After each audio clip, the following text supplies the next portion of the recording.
กับ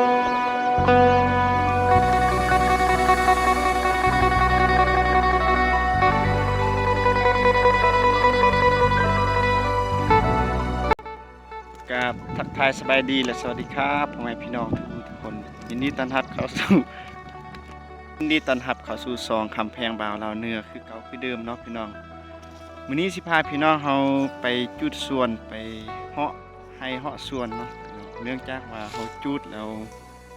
มันบ่ไหม้ดีปานใดนะเพราะว่าฝนตกหลายมื้อติดต่อกันอันนี้ก็เป็นอุปกรณ์ที่เฮาใช้ในการเคี่ยไม้อนามัยส่วนเนาะพี่น้องเอาเป็นว่า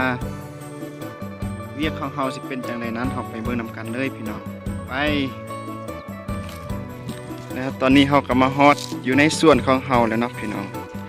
ผู้นั้นก็จะเป็นน้องสาวของเฮาเองนะมื้อนี้ไปเวียก2คนกับน้องสาวพี่น้องไปเบิ่งหน้าเวียกของเฮาเลยเนาะพี่น้อง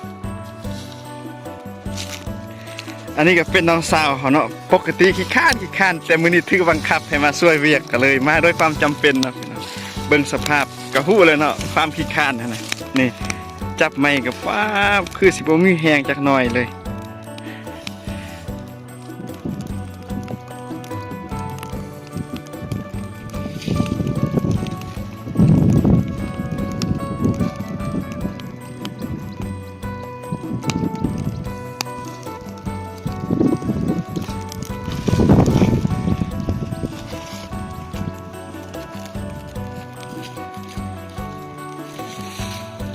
ตอนนี้เราก็เริ่มจุดแล้วนะพี่น้องหลังจากที่เราอนามัยเคี่ยไว้เป็นจุดเป็นบอลนะครับก็เริ่มจุดเอาเนาะพี่น้องว่ามันเป็นเวลาตอนเที่ยงอากาศก็เริ่มร้อนคอยเป็นผู้หนึ่งเคี่ยและผู้หนึ่งเป็นคนจุดไปก่อนเนาะนี่ผู้จุดก็ยืนเศร้าอยู่หันไฟที่เราจุดก็เริ่มขึ้นมาแห้งๆนะพี่น้องจังซี่แล้วพี่น้องอาชีพของคนลาวเฮาอยู่ในชนบทโดยเฉพาะภาคเหนือของลาวเฮาเนาะพี่น้องการเฮ็ดอาชีพกับส่วนหลายก็มีแต่เฮ็ดไร่เฮ็ดสวนเฮ็ดนาก็มีแต่ว่ามีบางเล็กน้อยเนาะบ่ค่อยมีทงเพียงหลายปานใดพี่น้องเบิ่งตามสภาพนั่นเลยพี่น้องแม้แต่ภูแต่พาแต่ป่าแต่ดงหมดทั้งนั้นก็เป็นให้ของพี่น้องเฮาแต่เขาเจ้ายังบ่ทันได้จุดแท้เนื่องจากว่าช่วง 3-4 มื้อผ่านมาฝนตกมันเปียกมันยังบ่ทันแห้งถือเนาะพี่น้องเอาพี่น้องหลังจากที่เฮาเฮ็ดเวียกมาตอนนี้ก็ฮอดเวลาตอนเที่ยงแล้วพี่น้องเฮาก็สิได้พักกินข้าวกินน้ำก่อนเวียกของเฮาก็ยังบ่แล้วแต่ว่าเฮาเมื่อยนะเฮาก็สิได้พักก่อนเอาเป็นว่าตอนนี้เฮาขอฝากซองของเฮาเด้อพี่น้องเป็นซองที่นำเสนอวิถีชีวิตของชาวลาวที่อยู่ในชนบทโดยเฉพาะเป็นพี่น้องชนเผ่าขมุของเฮาเนาะพี่น้องบ่ว่าจะอยู่ลาวอยู่ไทยอยู่ไสก็แล้วแต่เป็นคนลาวหรือว่าคนต่างประเทศ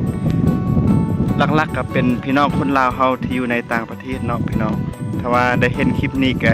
อย่าลืมกดไลค์กดแชร์กดติดตามเพื่อเป็นกำลังใจในการเฮ็ดคลิปต่อไปนะพี่น้องเพราะว่าบางคนอาจสิเคยผ่านจุดนี้แล้วเนาะแต่ว่าได้ย้ายออกจากบ้านเกิดเมืองนอนของตัวเองจากพ่อจากแม่แล้วก็ไปสู้เวียกสู้งานหาเงินหาคำอยู่ในต่างประเทศถ้าได้เห็นคลิปนี้แล้วอาจสิเฮ็ดให้คิดฮอดบ้านเกิดเมืองนอนของตัวเองเนาะพี่น้องก็อย่าลืมกดไลค์กดแชร์กดติดตามเด้อพี่น้องเอาพี่น้องตอนนี้เฮาก็สิได้ย่างเมื่ออยู่ในเที่ยงบอนพักบอนพรเฮาเนาะพี่น้องอยู่เทิงพุ่นล่ะพี่น้องเฮาก็สิได้ย่างเมื่อไปฮอดพูนเฮาจึงสิได้พักผ่อนแต่งอยู่ครัวกินพักผ่อนเซาเมื่อยเซาแห้งจักน้อยก็เนาะพี่น้องแล้วหลังจากนั้นเฮาก็สิได้มาเฮ็ดเวียกต่อเนื่องจากว่ามันยังบ่ทันแล้วเนาะพี่น้องยังอีกน้อยนึงก็สิแล้วเฮาก็สิได้พักผ่อนเมื่อบ้านเมื่อเฮือนเนาะคันว่ามันแล้วกันบ่แล้วเฮาก็สิได้จุมื้อหน้าจังมาเฮ็ดใหม่พี่น้องแม่พี่น้องตอนนี้เฮาก็ได้ย่างมาพอดตอนเที่ยงให้เนาะพี่น้อง เทียงไฮสลีไก่ๆสิฮอดบอนเฮาสิได้พักผ่อนแต่งอยู่ครัวกินเอาพี่น้องเบิ่งทางนั้นฟ้ามืดย้อนเขาเจ้าจูดให้เนาะพี่น้องไทยบ้านอันอยู่ใกล้บ้านของบ่าวแพงหั่นแหละเขาเจ้าจูดให้มื้อนี้เบิ่งสภาพมืดอึมครึมคือฝนสิตกแต่ว่าที่จริงบ่แม่นฝนสิตกเนาะเนื่องจากเป็นควันไฟที่เขาเจ้าจูดให้หั่นแหละอยู่ประเทศลาวเฮาทางภาคเหนือเนาะพี่น้องส่วนหลายก็จะแม่นอาชีพเฮ็ดไร่หั่นแหละเป็นหลักนะบอนเฮ็ดนาก็มีแต่ว่ามันฮักมีน้อยเนาะคันเฮาเฮ็ดนามันก็สิบ่กุมอยู่กุมกินก็เลยเฮ็ดไร่เป็นอาชีพหลักเนาะอาชีพสำห้องก็แม่นเฮ็ดนาแต่ว่าบางครอบครัวก็เฮ็ดนาได้เฮ็ดส่วนข้าวโพดส่วนสาลีเฮ็ดให้ไปน้ำเนาะพี่น้องตอนนี้เราก็มาฮอดแล้วพี่น้องบอลเราสิได้แต่งอยู่ครัวกินหั่นนะบอลนี้แหละพี่น้องเราก็สิได้เริ่มแต่งอยู่ครัวกินเนาะพี่น้องเอาพี่น้องหลังจากที่เรามาฮอดเที่ยงนาที่บ่แม่นเนาะเที่ยง